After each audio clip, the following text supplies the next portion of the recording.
Nicolas Rochelle s'est fait insulter et menacer de mort à cause d'une publication sur les drag queens.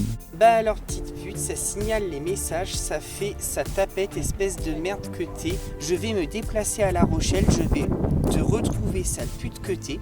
Influenceur à La Rochelle depuis 2020, Nicolas partage quotidiennement du contenu autour de l'histoire, du patrimoine et de la culture. Mais il y a quelques semaines, il devient la cible d'un déferlement de haine de la part d'internautes anonymes et menaçants.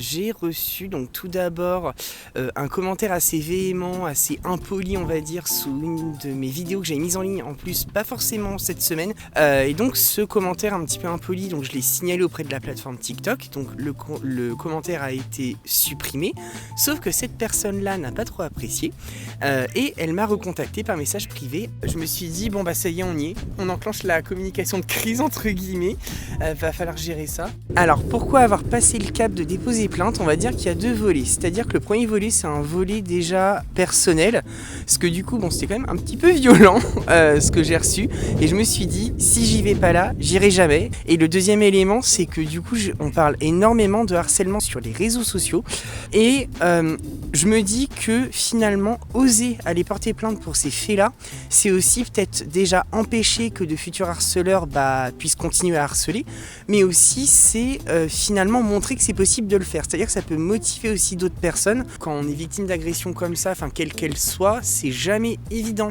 d'aller déposer plainte. Je dirais pas qu'il faut le faire parce que si on s'en sent pas capable, voilà, on s'en sent pas capable. Mais donc c'est toujours bien d'essayer d'aller le faire. C'est pour dire en fait voilà que ces actes ne doivent pas être impunis.